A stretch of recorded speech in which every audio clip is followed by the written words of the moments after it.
मुझे उस वक्त हम प्रिजनर वैन में मैं सियालकोट के नौजवानों को कहता हूँ आप निकलो बाहर। सियालकोट के अजीम लोग निकले बाहर। इमरान खान आ जाएगा सियालकोट, इमरान खान आज सियालकोट आएगा। ये लोग हमें जेलों में डाल दें।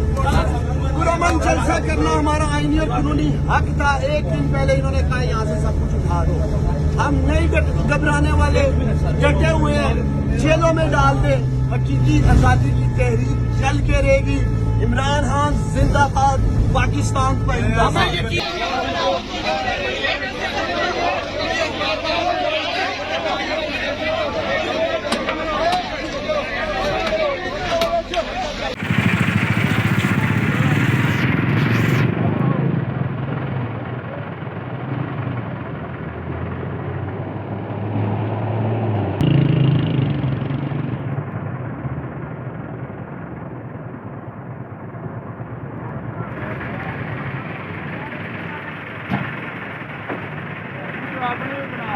ਸੁਪਰੀਮ ਕੋਰਟ ਤੱਕ ਨਾ ਕਿਸੇ ਗਿਆ ਸਾਂ ਐਸਡੀਸੀ ਨੂੰ ਤੇ ਤਦ ਗੱਲ ਕਰਨਾ ਜਿਨੇ ਇੱਥੇ 10 ਦਿਨ ਸਾਡੇ ਜ਼ਾਇਆ ਕਰ ਗਏ ਪੁੱਛਾਂਗੇ ਚੀਫ ਜਸਟਿਸ ਨੂੰ ਕਿੰਨੇ ਦਿਨ ਪਹਿਲੇ ਆਰੇ ਲਗਾਤਾ ਖੜੀ ਗੱਲ ਨਿਕਲ ਆਇਆ ले जी, जलसे को रुकवाने के लिए जो है ना पंजाब पुलिस मैदान में आ गई है। वो अपने डॉक्टर साहब खड़े हैं।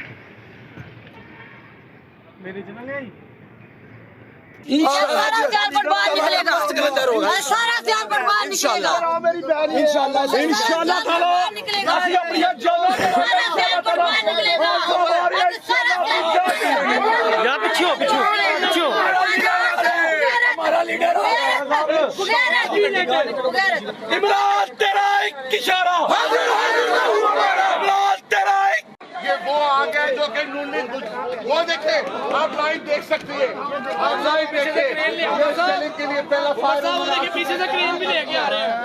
इंशाल्लाह ये अगर ये लाइन पे करेंगे ना हम फिर भी यहाँ से नहीं जाएंगे।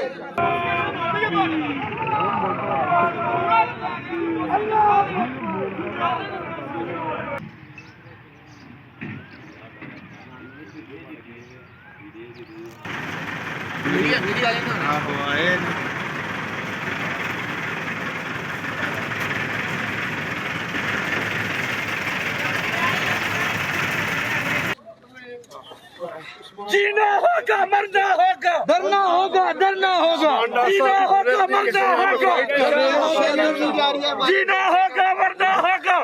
और ये सारा डिप्टी कमिश्नर इमरान कुरैशी का मंसूबा था जिसने एक रोज कबल हमारा जलसा कैंसिल।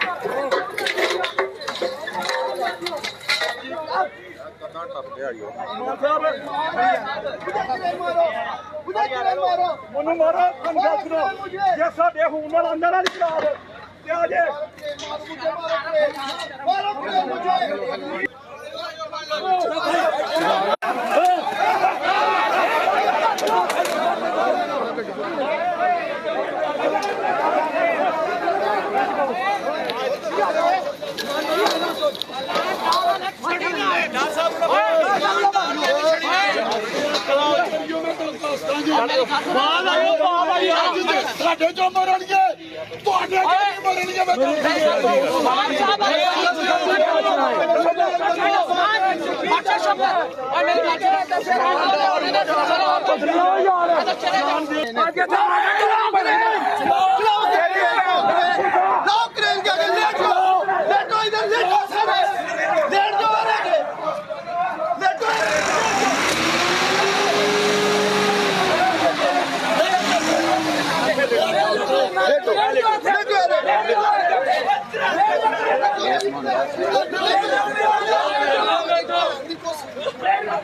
बेटो जीना होगा मरना होगा, जीना होगा मरना होगा।